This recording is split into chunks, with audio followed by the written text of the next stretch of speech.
Hey guys, it's great to finally meet you in person. We've been talking for a little while on Zoom meetings about this topic, and the topic, how is the retail market changing? The title has changed several times over the course of our putting together the presentation.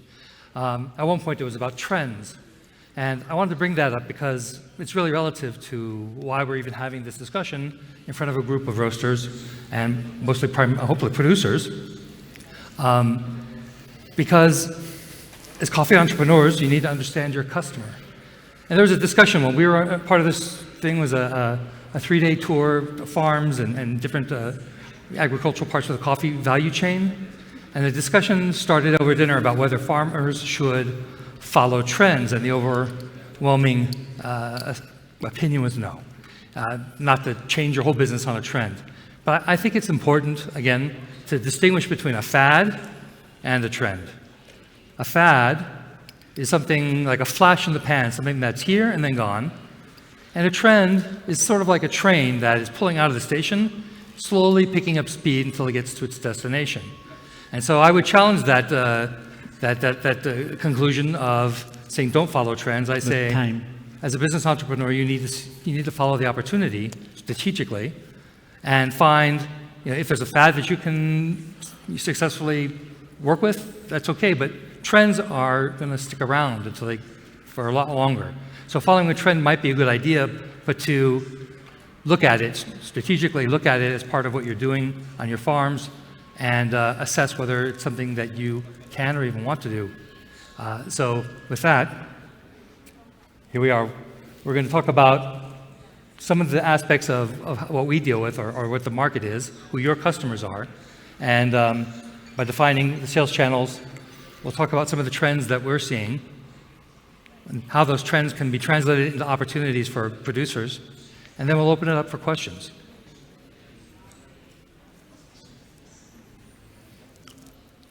Cool. So how do we sort of define retail sort of sales channels? So we had a discussion around this, and we sort of came up with the idea that we sort of sell to large groceries, and that's sort of like large grocery chains. The online and subscription model, which has changed dramatically due to COVID, and then food service and HoReCa, so independent coffee shops, small cafes, small grocers, that kind of thing.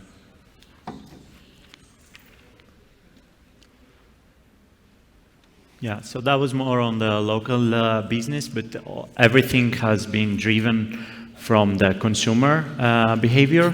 Their behavior has shifted throughout mainly the pandemic, because they had, of course, less access to their favorite coffee shops, to the local business, and to the professional coffee market. So the consumers need to have this authentic coffee experience at home that they couldn't get anymore out of home, like going to visit their own favorite coffee shop, because everything was closed, obviously. So consumers start searching and investing more on finding brewing tutorials, getting access to good coffees, and trying to replicate or recreate this coffee experience they had every day going to the coffee shop in their houses, in their own homes. So becoming home baristas, like I think we had a huge growth of home baristas, or at least people experimenting with their brewing techniques. And I really believe that this massive change, this huge change on the retail business was mainly driven by the consumer needs, because they couldn't have access to what they used to have access on their day-to-day lives. Like it was impossible to go outside to find a coffee shop open. Yeah. So, and it's the moment that you realize how important is the coffee, not only as a cup, like a functional coffee on your day, like to start your day off, but it's more what we're missing, and what we're creating through these businesses is the overall coffee experience. Yeah. You go, you interact with your barista, he says, welcome, good morning, this is your favorite coffee.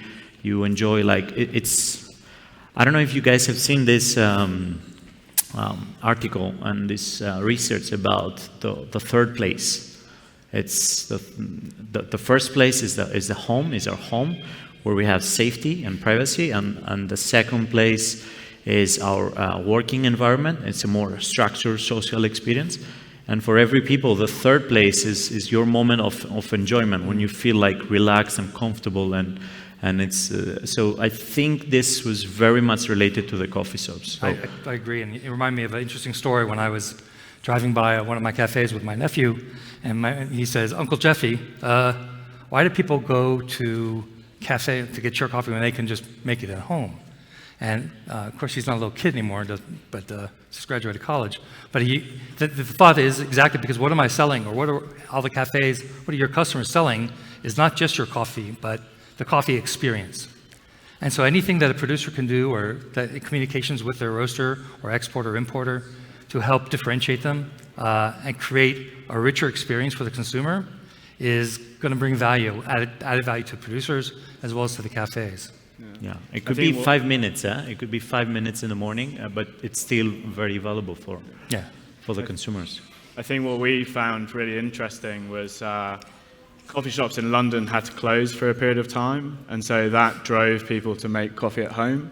But when they reopened, not only were people visiting coffee shops, but they're also continuing to make coffee at home themselves, become more interested in it, more educated, and that drove the narrative between the coffee shop and the consumer to develop further. And quite often, I think, particularly in specialty coffee, the narrative is driven by the coffee shops and pushed to the consumer, and this kind of reversed, and the consumer became much more interested and participated more in trying to understand coffee and processing and brewing methods and trying to gain more education, and that was really exciting. Yeah, you know, I'm sure everyone had their own experience and war stories for the pandemic, but you know, we have 10 stores in Los Angeles, and we have a store and a roastery in Portland as well. And in Los Angeles in particular, was under very draconian COVID protocols, and so we were shut down. You know, at one point our sales were down 80%. We had 300 employees at the beginning of COVID, and we've just gotten back up to about 200 now. And so understanding that your clients, your people who are purchasing your coffee, are coming from a place where they're still trying to recover, and we're still trying to recover to get back to where we were prior to the pandemic shutting everything down. Now, in our business, we work in all the channels. We have, as I mentioned, we have cafes. We also sell to the HoReCa. We have about 1,500 wholesale accounts. And then we also are in about 2,000 to 3,000 grocery stores. So we have these different channels of sales, and some went down and some went up. So it was kind of a very interesting challenge to work with projections and everything during that time. And definitely online shopping and online subscription. Precisely. It was definitely the category that went super high, like massive increase. So you go to that. And I see that, for example, in Europe, there are many markets like Greece, Portugal, Spain, or even Germany, super advanced in the category, in the channel of online sales, in terms of ordering food or coffee from a delivery platform. Right. So there was a massive change in those delivery platforms on their menus. So, for example, I spent the COVID period, the pandemic, staying in my house in Greece. So I've seen a huge difference in these platforms on the menus. The day before the COVID, it was only the beverage menu. So what you can order, espresso, cappuccino, the cold coffees, etc. The day after, they start implementing the beans, the whole roasted beans or grounded coffee, for home consumption. So they created a whole new category within their menu, within the apps, within the business, this channel, start selling coffee beans for home consumption. Mm-hmm. Because it's from capsules to whole roasted beans, grounded coffee. The format doesn't matter. It's a new channel. It's a new category within this online purchasing tools and apps that you see now that they start building and investing on that. So it's a clear opportunity for the businesses, for the coffee shop business to start selling more and more. The demand is there coming from their consumers. And going back to the the demand on the coffee shop owners and the business, they needed to transform or elevate, I would say, their businesses, their coffee shops. So from not being just a coffee shop anymore, they need to unlock this new B2C, the business to consumer selling channel. So creating merchandising corners within the coffee shops. I always say in some of the trainings, so when trying to, highlight the barista role these days, the role of the barista is not just extracting a cup of coffee or making a beverage, and is also communicating with the customer and delivering the whole story of the value chain, where the coffee comes from, what is the process, what is the origin, how it was roasted, how many days ago, what is the flavor profile, etc. So I would say the barista these days is also the ambassador for all this value chain, and he or she is the one responsible for delivering all this hard work to the end consumer. Right. Hopefully not while there's a line building up behind them. Oh yeah, I mean, you see a line, you see a queue. It's good for the business. Means it's a good coffee shop, but that's another story. So based on that, we've seen in the industry the bar setup changing. Remember, in the past we had the espresso machines and the grinders in the back of the kitchen. Now they're in front at the lower counter, so the barista, while making the coffee, can interact directly with the consumer. So this was a part of the third wave, the third wave coffee shop chains, and I see that personally in many markets. From this global role, we oversee a lot of markets, and all of the coffee shop business, they have this common characteristic. The professionals, the coffee professionals, they dedicate a certain spot within their coffee shop to create a merchandising corner, to create a selling corner for home brewing equipment, whole roasted beans, grounded coffee, coffee capsules, everything. So it's part of the business these days. And part of that recreating the experience of the cafe is by creating a new experience for when they receive the product at home. And I actually hit the button there, but I'll hit it now. Jake, I think you're a little unboxing video here. Yeah. So pre-pandemic, we didn't actually really have much of an online presence in terms of our retail. Our channels were all through our wholesale customers in cafes and grocery. And really interestingly, the pandemic gave us a perfect opportunity to sort of really explode onto the market. And it wasn't just us that sort of exploded onto the market. Local cafes as well developed an online offering. Some of them have since sort of ceased that online offering, but some of them are doing really well and are sending sort of multi-roaster subscriptions. And that's something that's growing massively in Europe, is sort of the rise of people being more interested in coffee, subscribing to their favorite roasters and receiving beans on sort of like a weekly or a monthly basis, depending on how much they need them. But then also there's this rise of online websites that allow a consumer to purchase from lots of different roasteries around the world or around the UK or around Europe, and are tailoring those sort of tastes, and people then are just getting constantly good coffee rather than being reliant on sort of buying bad coffee in supermarkets, for example. Yeah. I mean, there's no bad coffee, but Maybe on the Pasilla there's some bad coffee. yeah. Going back to the business opportunity, the need was to become micro roasteries. All of that. I mean, the micro roastery business is also increased. It gives you the opportunity to have a full management of the coffee and the options you're offering to the consumer. So it was, I think, that was another significant change due to this coffee subscription increase. There were a lot of coffee shop owners that they start thinking, oh, what if I make a micro roastery instead? What if I have a roasting solution in my coffee shop? So I can put my label on it, I can put my brand on it, I can promote my farmer. They invest a lot in direct relationships, and they want to communicate. The consumers are very interested in the farmers' stories. So I think Jake's company does a great job with, I don't know if you can see that, with the little card here, and there's a QR code on that too, I believe, right? Yeah. So it's making your information available to the exporter, importer, so that the roasters and retailers are able to tell your story. Because they don't have baristas now at home, so the card sort of substitutes in that regard. Yeah, I mean, quite often it's a real shame because for us as coffee buyers, our first route to buying coffee is through an importer. Some importers do a fantastic job of providing information about the producer and the farm, but others it's stuff that you could easily find on Wikipedia. And that's a real shame because it means that we can't then promote producers to our customers. And so I guess that needs to be driven from sort of both sides of the chain.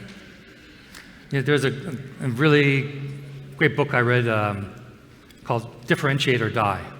And that means to make what you're doing is special, but how do you communicate that specialness and what makes you different and or desirable versus the other 550,000 farmers in Colombia or whatever country that you happen to be from. And one thing I've noticed over the years is differentiates. It used to be that I've done 17 Cup of Excellence competitions as a judge, and I would often be the only organic coffee buyer there. There's a time before the finals where all the judges sit with the coffee growers and they put me at a table and go, okay, all the organic farmers go over there and talk to Jeff. And it was just a very lonely time for me. No one come there. Some people actually coming and getting angry at me. Why would you want me to be organic? Why would you do that to me? Why would you ask me to do that to my family?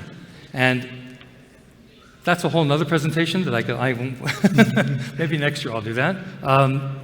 Because one of the ways, other than making more money for your product, and the obvious health benefits for your consumers, more importantly, it's about the health benefits for the farmer. And in this way, by going with different programs like this, you're able to differentiate yourself in some regard to some of your peers.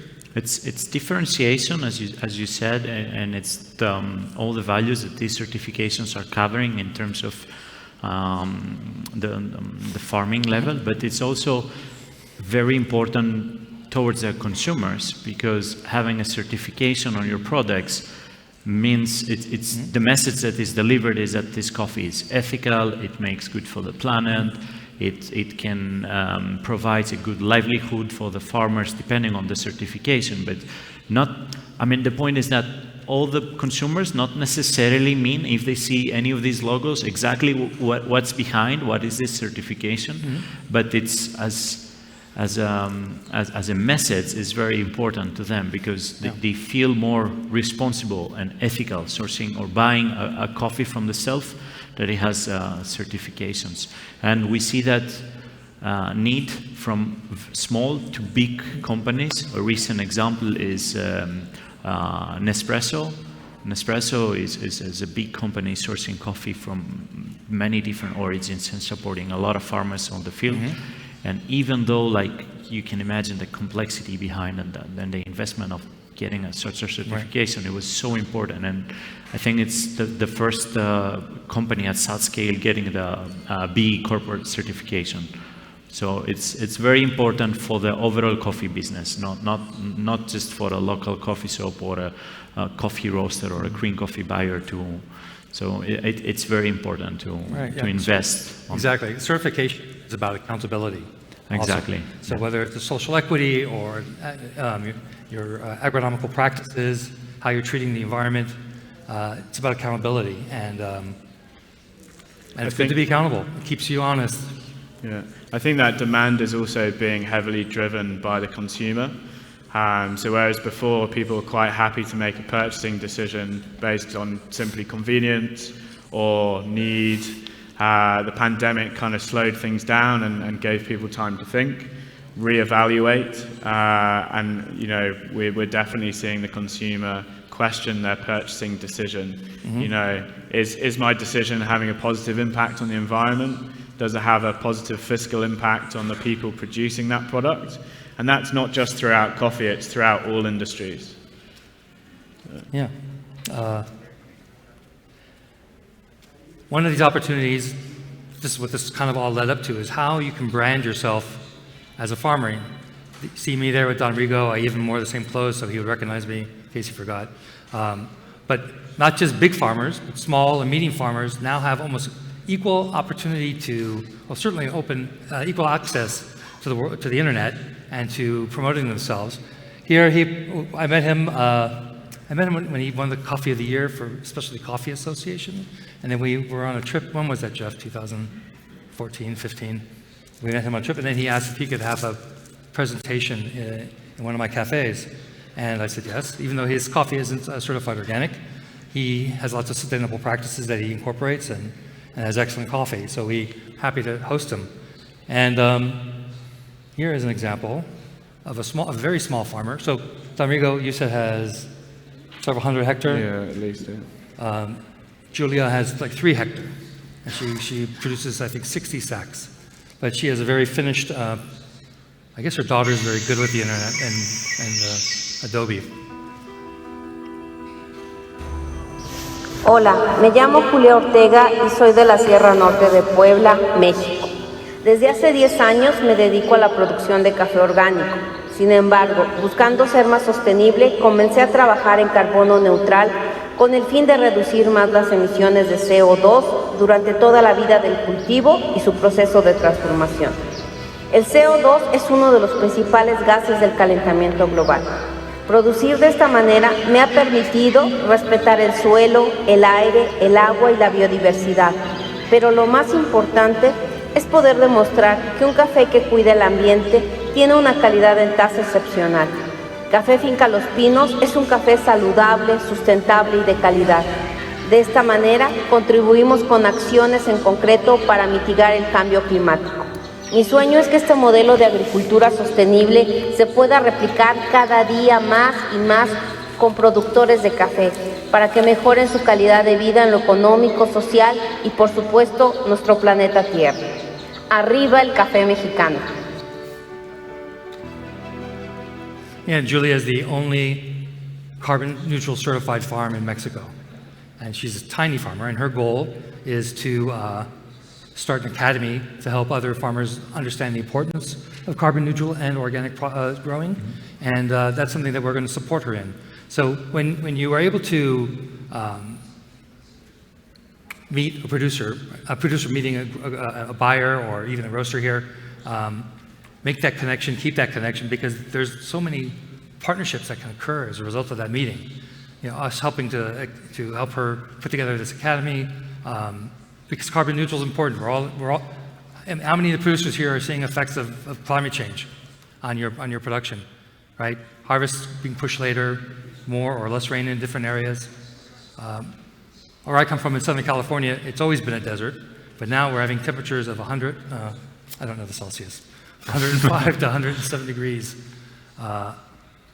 continuously, and no rain. Standing in the rain in Armenia, I was like, it was just like, it just felt like a blessing. Like, oh, this is what it feels like to stand in the rain again. So taking that sort of thing, bringing it into your farm and those practices, finding that sort of exposure, it'll help. And help you get a premium for your coffee. Yeah. And also for us as roasters, being able to share a video like that with our consumers and our wholesale customers, it really increases their sort of like want to purchase that coffee. Understanding that they're doing good, being able to have what feels like a connection with the producer is really important. And it's something that a lot of our customers sort of ask for, and is really being driven a lot by them, which is really exciting to see. Yeah, so that's why I think that the important point here for also people to understand that this amazing video is not just for the sake of the presentation today. It's the actual demand. It's the storytelling that consumers and customers are looking for. So it's the opportunity for the farmers to connect directly with their consumers and share their knowledge and their hard work, what they do in the farms, and creating this storytelling around. Because for sure there is an opportunity in the market for any different levels of coffee qualities, of different origins, of different coffee varieties. It's a huge market, and on a global level, from the US all the way to China and Japan and in Australia, in Europe. it's different demand, different drinking habits, different. I mean, some markets are more advanced in some categories, some others, some other markets in some other categories. But at the end, it's a global need and demand that the consumers need to meet the farmers. They need to meet the roasters as well.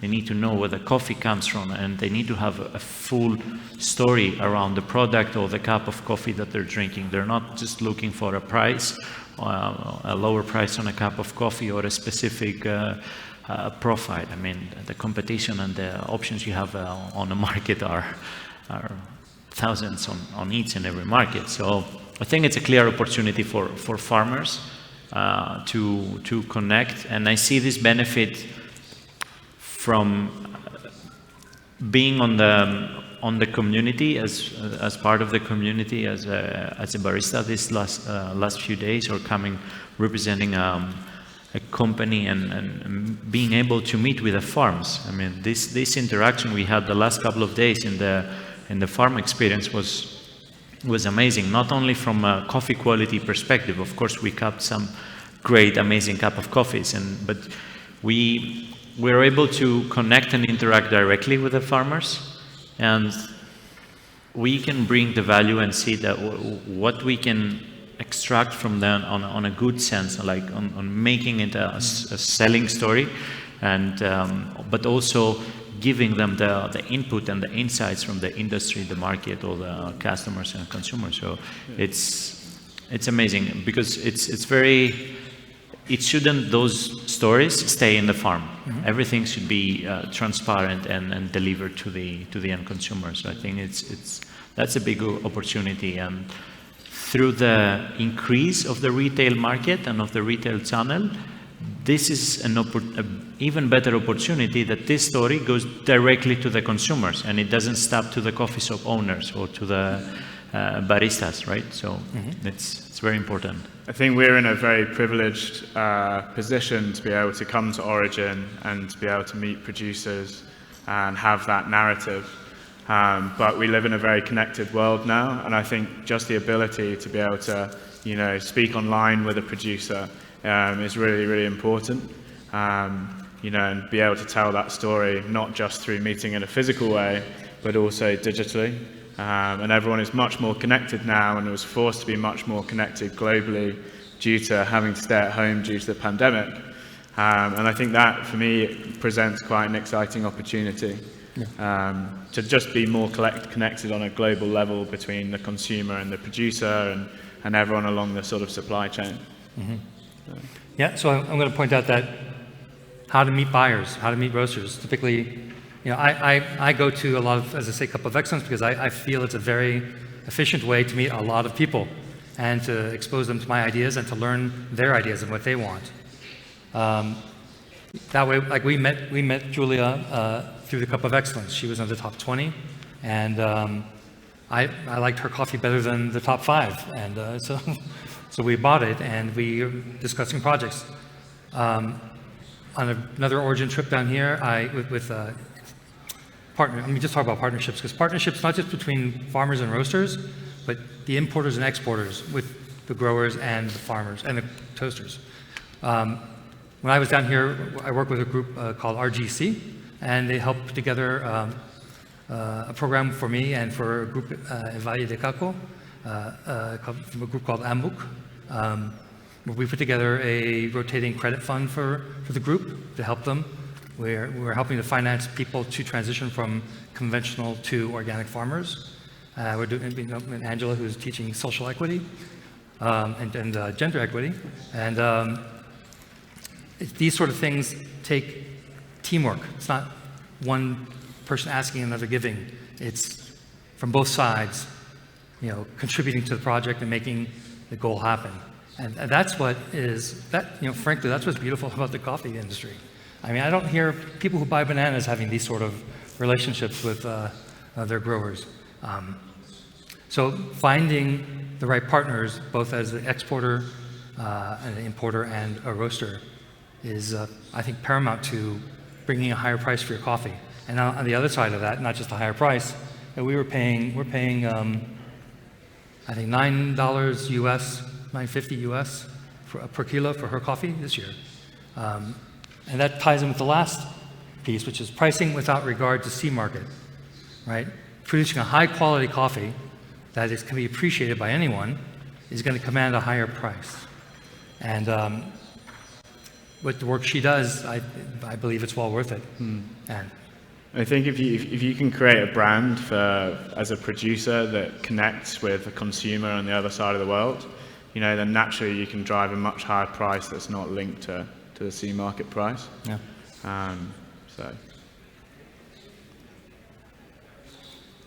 And as we've been saying throughout the entire talk, telling your story. Telling your story. And no one's going to tell your story better than you do. And I think that it's great examples. And just to conclude this, I think that's a key message from because obviously today we were discussing about the increase of the retail market and this new channel, new opportunity for everybody, not only for a better business, but for a better storytelling, for more transparency, for higher authenticity around behind the products and the coffees, and how you can build on that community and on the value chain. And again, I really would like to focus on that it's a clear opportunity and it's a good timing that the producers, they can tell their story directly to the consumers. And this we've seen it from some great examples. So for example, we had a recent launch of Burundi coffee. We worked directly under the Roastelier brand. We worked directly with a farm in Burundi. It was driven only by women. We were able to support the farm on the local community livelihood, and we managed to have also interaction with the farmers. We interviewed the women. We captured all the process of making the coffee, and we have amazing tools these days to deliver these stories, as you said, digitally. It's very important that we identify the opportunity, but at the same time we try to adapt to the trends and to the available solutions and tools to make it happen to the maximum level. So by having a simple QR code in the end bag, in the consumer's bag, the consumers could scan the QR code and virtually meet the farmer directly. They get to see the farm where the coffee comes from. They even had the opportunity to meet the producer or to meet the expert from the Nestle factory that she was doing the sourcing of the coffee and supporting their community. So it's really important, and it's not about telling the story only to your to the corps or to the roasters or to the green coffee buyers, but it's telling the story to the whole community, and more specifically and to the direct consumer. So I think that's and as you said, I like the example with the bananas. It's not all the businesses, not all the products have this ability to do that, to create this amazing storytelling and be very unique, transparent, and authentic at the same time, and deliver the story of the whole value chain. For me, what's quite exciting is if, no offense to Nestle, but if a company the size of Nestle is wanting to achieve that narrative for their consumer, and it's not just someone who has a small roastery or, a medium roastery, if it's a huge multinational brand that's driving that change as well, then that really shows that the consumer is driving that change, and big brands need to listen. Mm-hmm. And the global business is changing. The global coffee business is changing. The demand is there, and yeah. No. Right now, I'm not the only organic coffee buyer at the Cup of Excellence anymore. That's another sign of the change of times. There's like 5 or 8 people who are all looking just only for organic coffees. Mm-hmm. So there's a rise in this demand. Well, we finished early. That's how damn efficient we are. And I want to say thank you. And I want to thank you not just for being here and spending the last 25 minutes listening to us talk, but for everything that you do to make our entire industry possible. Yeah, thank you very much. Thank you very much. And we're free to...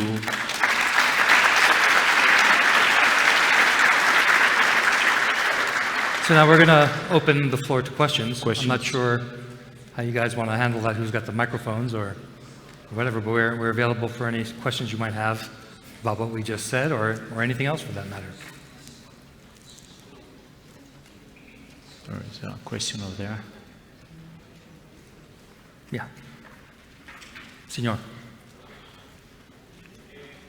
Moment. Wait, the microphone is coming.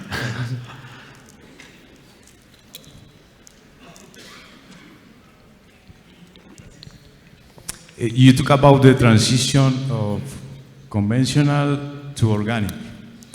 That's one of the things that the producer, the coffee producer, is harder for them because they are used to produce, okay, I fertilize, I produce this volume of coffee, and I have what I need to live because they are small. So you talk about that. How long take this process? The process for them, and they can say, okay, this is a business for me too. Thank you.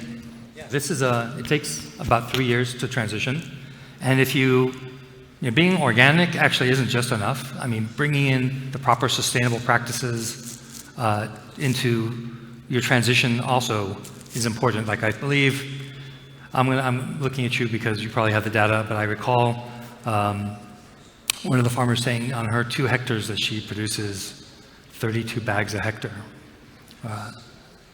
versus 17 bags a hectare on a conventional farm, using the methods that they learned from their agronomist at Café Calca.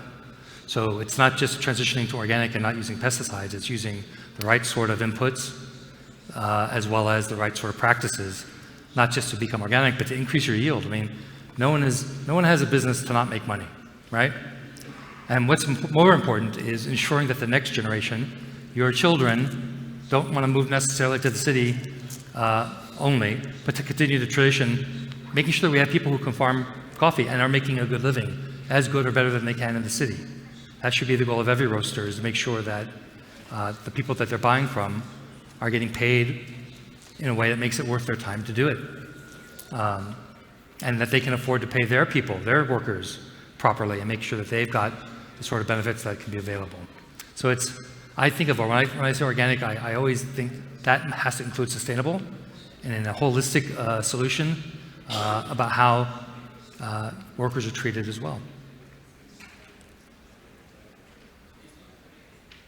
You guys got something to say on that?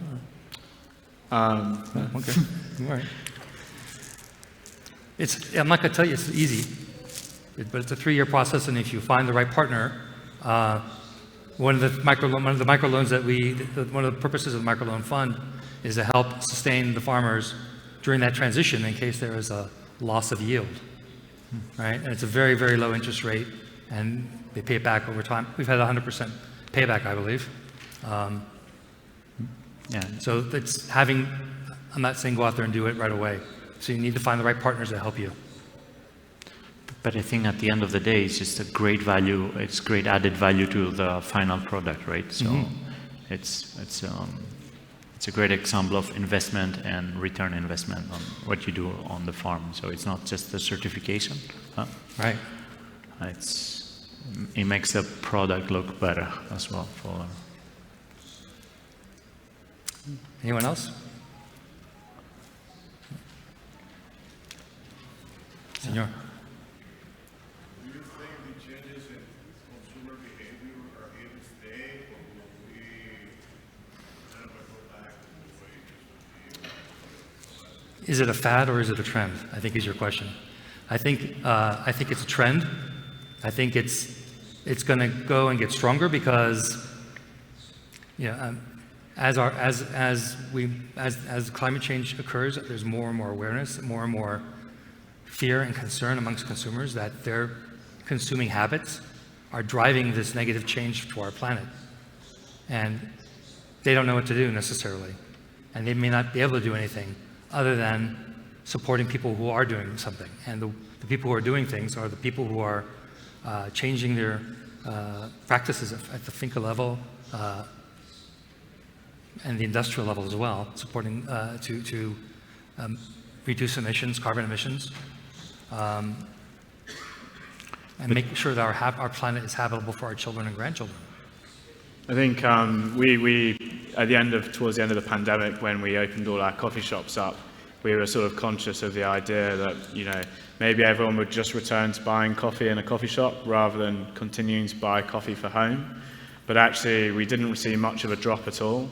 And I think people are consuming more specialty coffee than ever. And we're certainly seeing it particularly at things like trade shows and events.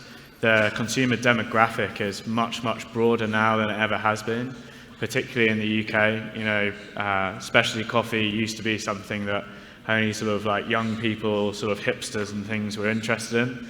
You know, now I'm seeing people my parents' and grandparents' age really engaging with coffee and sustainability and transparency. And if people like that, like my grandparents who are in their 80s, are interested in it, then for me, I think it's pretty firmly here to stay. Yeah. I think we're also seeing specialty coffee. I think it's like the new bottle of wine, in the sense that when you bring a gift, when you're invited to a dinner party or to someone's home, you bring a gift, people are bringing bags of coffee instead of a bottle of wine.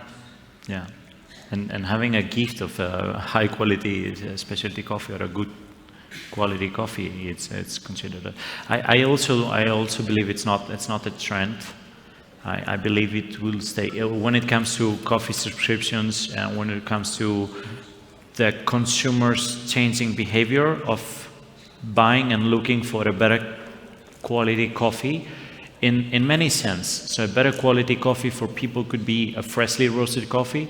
For other people could be a certain variety or a certain origin or some certain certifications around. So the definition of a good quality coffee is very broad. But I think it's not a trend anymore. We see a lot of the consumers and not going back to the old habits. Like now the coffee shops are open, but they're still buying and brewing coffee at home. They're still looking for a good cup of quality. They're still looking for this unique storytelling or added value on the products.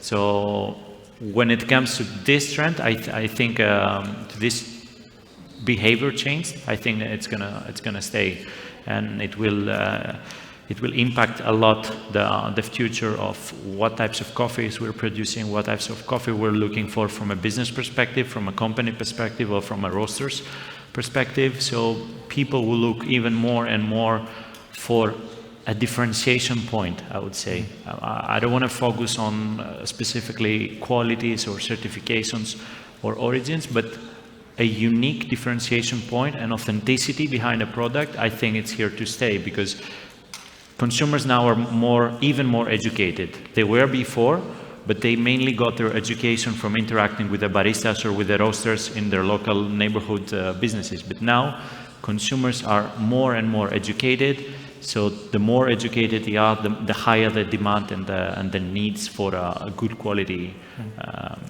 product will be. So, all right. It might change, but I think it will stay. Talk about the demographics driving the growth from your region that you come from and out of your business in particular. What demographic should drive and will drive the growth of? Yeah, so for us as a business, historically our sort of demographic, I guess, was sort of like higher income, city-based, sort of the ages of sort of 24 to 32. And then since the pandemic, that has broadened out much, much more. Particularly in the UK, we're seeing a rise of much more quality-focused cafes in rural areas. You know, we've always had a strong history of a connection to farmers and growers in rural areas, but that interest is extending beyond just things like fruit and vegetables. You know, people want that connection to, you know, where they buy their coffee from, their milk, you know, their flour, you know, every sort of grocery, and that's sort of quite exciting. But yeah, we're definitely seeing a much broader spectrum, and it's becoming harder and harder to like target a key demographic because it's so broad now, which is a bit of a nightmare for online ads and things like that. Yeah. Because kind of everyone's interested in it. Hard to target. Yeah, for sure. Yeah, we've also seen that in our demographic has broadened as well, particularly with the rise of drinking during the pandemic homestays. People are trying to drink less, and now they're drinking, I think, more coffee at home and looking for good coffee. So I think, and I'm not saying that teenagers are drinking, but because our demographic, I think, starts in the teens and goes into the 40s. And we're based in Los Angeles primarily. Yeah, it's a similar demographic, middle to upper middle class. Yeah. That's what coffee's called, the affordable luxury. I think we're out of time at the moment. Yeah, we're out of time. We see that. Yeah. So you'll see us around on the floors if you have any questions you want to approach us. Another question here. Yeah, we're nice guys. We won't bite. Yeah. Another one? Okay. All right, thank you. There's a One last, more question. last quick one. Last question, We're okay. gonna Too do a quick to one. leave. Thank you. Poco larga. En Colombia hay más de 500.000 productores. La tendencia es a que, además de producir café, entren en la industria, en la transformación. Okay, here in Colombia we have more than 500,000 coffee producers, and now the new wave is the farmers to get into the market, not only production but get into the market. Continue. Y con esta industrialización, pues van a abundar o están abundando en Colombia muchísimas marcas con cafés de todos los tipos. La pregunta que les quiero hacer es, ¿cómo ven ustedes el mercado en el mundo con respecto hacia el café de origen colombiano que se transforme aquí, que quede listo ya para el consumo? ¿Cuál es el canal para poderlo llevar al exterior, o si realmente en el extranjero lo quieren transformar y comercializar desde allí? Okay, so knowing that we have that big amount of producers, there are many coming new coffee brands, that are small brands of coffee. So the question is, how do you think is the best, or what do you think is the best channel to take those coffees, those small coffee brands, to the international markets? Is there like a good channel right now, or what do you think is going to be like the new option for those small and medium producers? I think through all modes of social media, it's really easy to create an Instagram account or a TikTok and connect with people that way, and just give people an insight into how you're producing coffee, where you're producing coffee, what the farms look like. You have an opportunity to like partially educate a consumer. They get a bag of beans and to them that's coffee, but they don't understand everything that goes beyond that. And social media is a fantastic way of sort of telling that story. Yeah, I would agree on the digital solutions, on the digital channel,